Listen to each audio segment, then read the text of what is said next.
तैयार रहिए। स्टार्ट।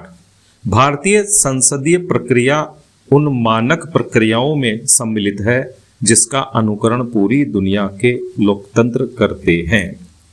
राजशाही और तानाशाही जैसी शासन प्रणाली को छोड़कर लोकतंत्र को अपनाने के उत्सुक देश भारत की लोकतांत्रिक प्रणाली की ओर श्रद्धा से देखते हैं। विधायिका यानी संसद और विधानसभाओं में होने वाली कार्यवाहियों में लोकतंत्र स्पंदित होता है, लेकिन बीते कुछ वर्षों में संसद में विपक्ष ने जिस व्यवहार का प्रदर्शन किया है वह इन कार्यवाहियों में बाधा ही नहीं है, अपितु लोकतंत्र को ठेस पहुंचाने वाला कार्य है। हाल ही लोकसभा अध्यक्ष ओम बिरला के विरुद्ध लाया गया विपक्ष का अविश्वास प्रस्ताव सदन में खारिज हो गया। यह प्रस्ताव संख्या बल के कारण तो खारिज हुआ ही, इसे तो विपक्ष के मंतव्य के कारण भी खारिज हो जाना था।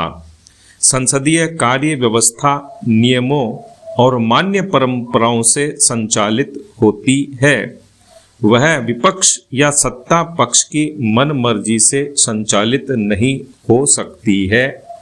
संविधान को आत्मार्पित करने के उपरांत अब तक भारतीय लोकतांत्रिक परंपराएं 76 वर्ष की यात्रा पूर्ण कर चुकी हैं।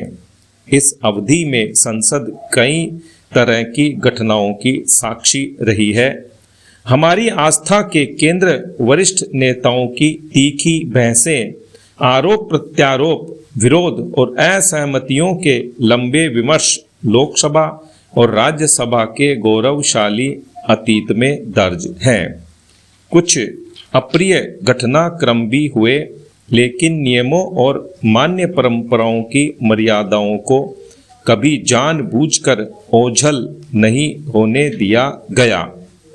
सत्ता पक्ष और विपक्ष ने एक दूसरे की सहमति और असहमति का सदैव सम्मान और आदर किया है।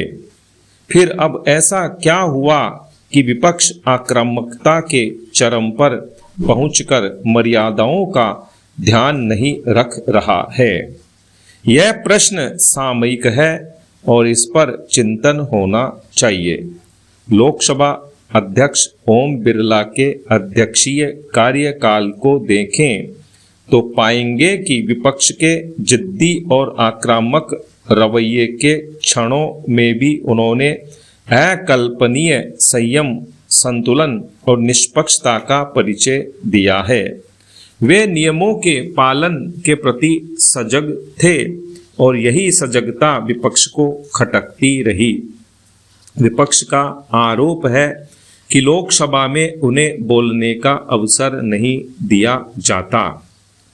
इस आरोप के जवाब में गृह मंत्री अमित शाह की ओर से प्रस्तुत किए गए तथ्यों को अवश्य देखा जाना चाहिए। गृह मंत्री ने बताया कि 17वीं लोकसभा में कांग्रेस को भाजपा के मुकाबले 6 गुना अधिक समय मिला।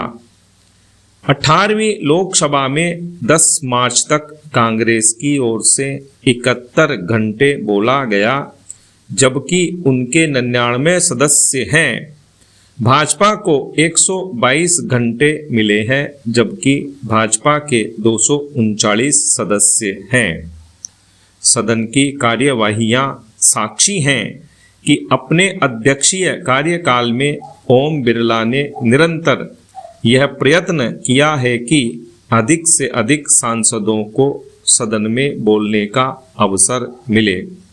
युवा सांसदों, पहली बार निर्वाचित होकर आए जनप्रतिनिधि को, महिला सांसदों और संख्या में कम सांसदों को भी पर्याप्त समय देना सुनिश्चित किया गया। ऐसा होने पर ही 17वीं लोकसभा ने लगभग 97% की कार्य उत्पादकता हासिल की है।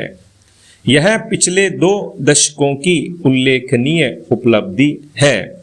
2019 से अब तक आयोजित 21 सत्रों में से 10 सत्र ऐसे रहे जिनमें सदन की उत्पादकता 100% से अधिक दर्ज की गई।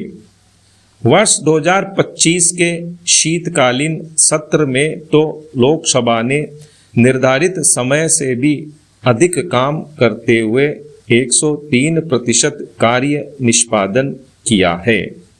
विराम।